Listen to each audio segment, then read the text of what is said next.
मौका दिया, आपको साधुवाद।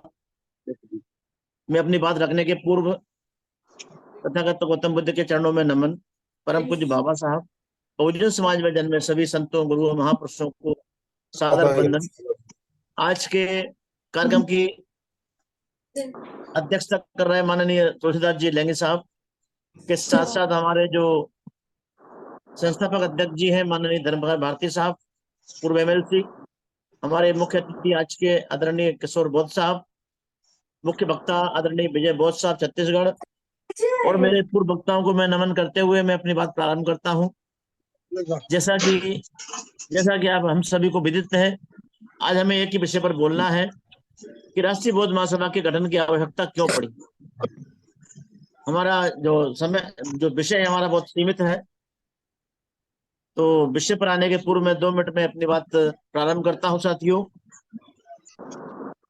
बाबा साहब ने कहा कि हम बौद्ध क्यों बने, यह सद्धर्म क्या है, इस विषय पर हम लोग ऐसे सेमिनार में चर्चा करते रहे।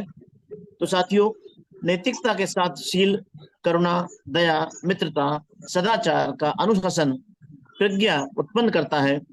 इस मार्ग पर चलकर मनुष्य समबुद्धि को प्राप्त करता है। यह सरल भाषा में मैं कहूं तो स्वाभिमान की रक्षा के लिए बाबा साहब डॉक्टर अम्बेडकर के द्वारा हमें जो 22 प्रतिज्ञा दी गई हैं, उनको अपनाकर अपना मार्ग स्वयं तय कर सकते हैं।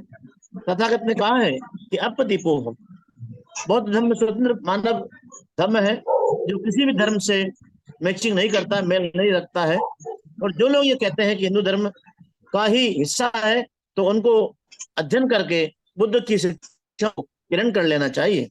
साथियों,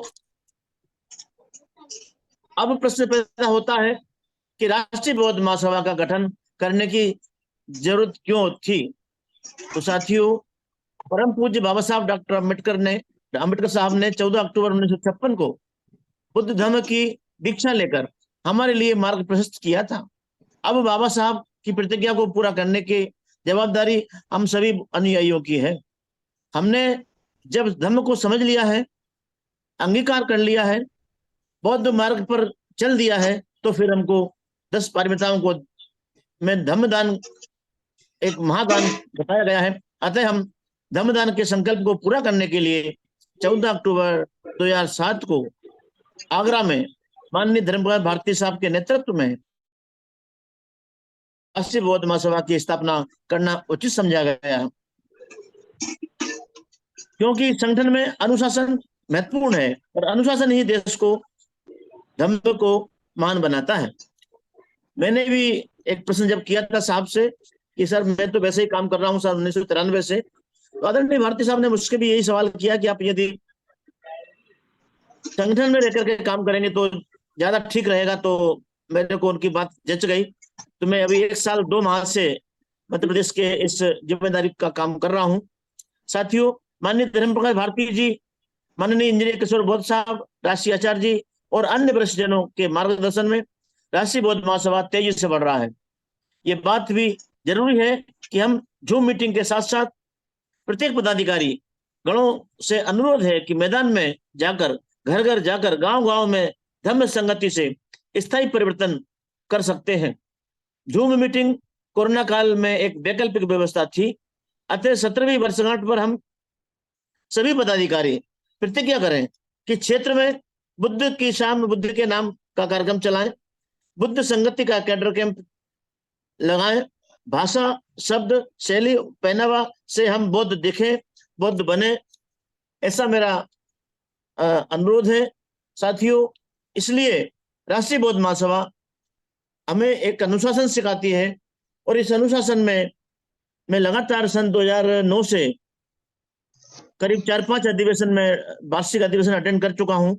शासकीय सेवा में होने के कारण बीच में मेरा गैप हो गया था, इसलिए मैं शामिल नहीं हो सका था। लेकिन मैं बोध गया, आगरा, लुम्बिनी, सांची, अन्य स्थानों पर मैं शामिल हुआ हूं और मुझे ये प्रेरणा मिली है कि मुझे इस संगठन में अपने स्वाभिमान की रक्षा के लिए, अपने धर्म की रक्षा के लिए, हमारे महान पुरुषों के आदर्शों पर चलने के लिए ये उत्तम मार्ग है, उत्तम साधन है। और ये जो संगठन है हमारा पवित्र है और इसको हमें खाद पानी देते रहना चाहिए।